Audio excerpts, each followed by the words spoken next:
Ripley? I'm Samuels. I work for the company. It's about your mother. We think we may have found her. Hi, I'm Rob Cram, and today we're taking a look at the Creative Assembly's first-person survival horror adventure, Alien Isolation, which is available now on consoles and PC and packs quite a punch for fans of the movies. Players assume the role of engineer Amanda Ripley, who happens to be the daughter of Ellen Ripley, with whom we've come to know from the movies.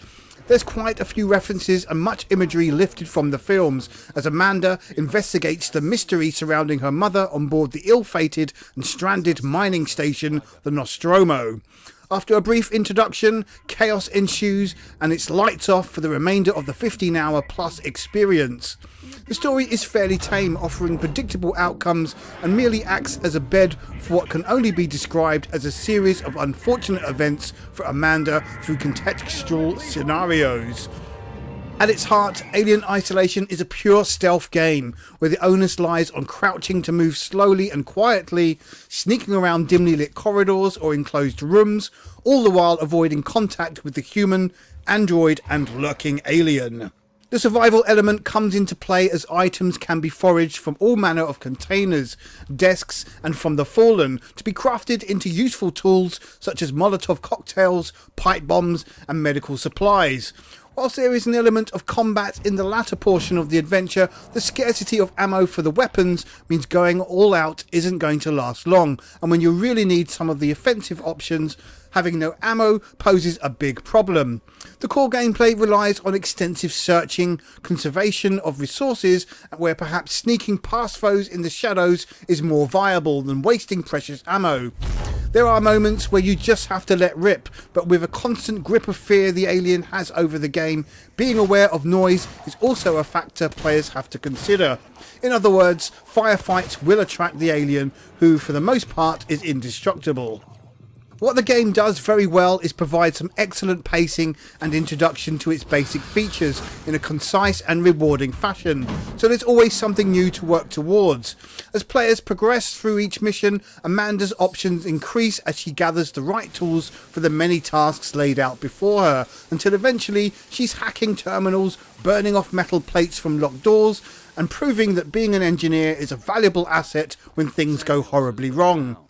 There are some moments of interactions with non-hostile humans, but these are short-lived moments of dialogue and go against the game's title, which really befits the entire experience. The real hook for the game is the much-touted alien itself, a singular entity that literally stalks a player through the entire 18-mission episode.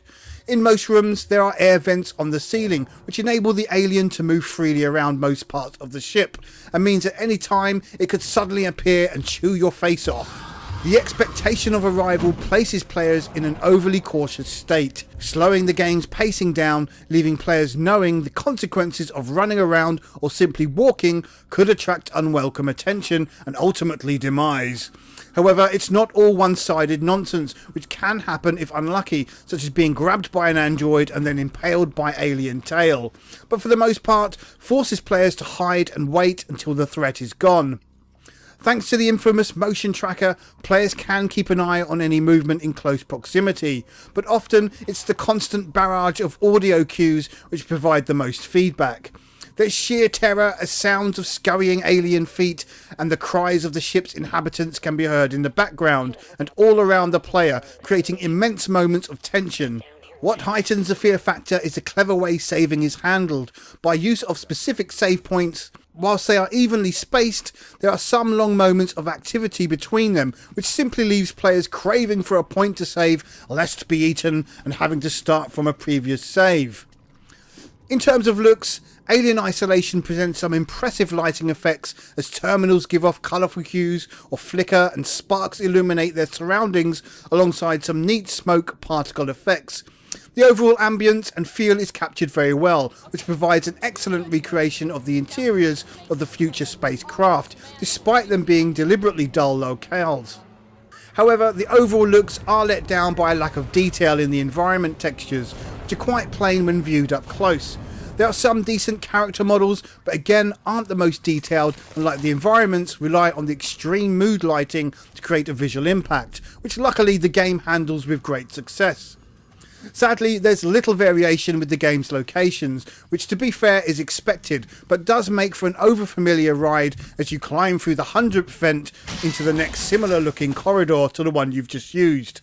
Performance wise, the game runs pretty well throughout, although in some of the more explosive scenes there are notable dips in frames per second momentarily, which don't affect gameplay, but show the Xbox One in particular struggles in places. Audio is perhaps one of the game's greatest assets, as it's used with such expert effect here.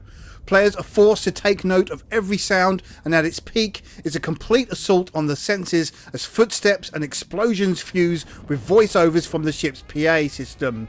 Coupled with some awe-inspiring music, and you have a game that proper pulls you into its charms and never lets go. The marriage between the dark visuals, tense gameplay and often overpowering audio makes the game one of the most involving experiences around. It all works well regardless of the rather uninspiring story.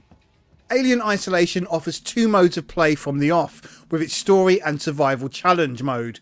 The latter has you placed in specific locations with the aim of survival and escape.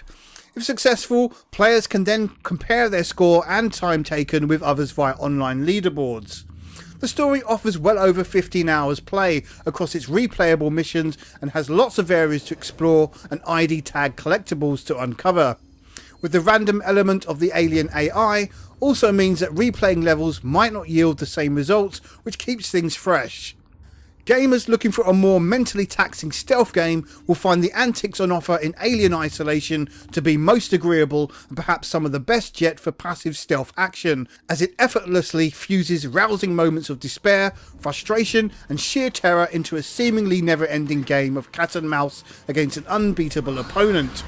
The game isn't about shooting or fighting, and when it does offer some moments of aggression, there's good reason and significance rather than obligatory cannon fodder to merely spice things up. With an assortment of tools, patience and taking the odd chance here and there, Amanda Ripley is an enjoyable character to play as, even though we learn very little about her throughout the lengthy story.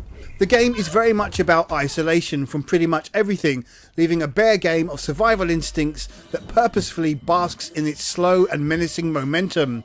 Action fans need not apply, but those wanting to experience and revel in genuine fear need look no further. Alien Isolation is pure quality that's well worth playing and highly recommended for the patient and not so easily spooked. Alien Isolation scores 9 out of 10. I'm Rob Cram, thanks for watching.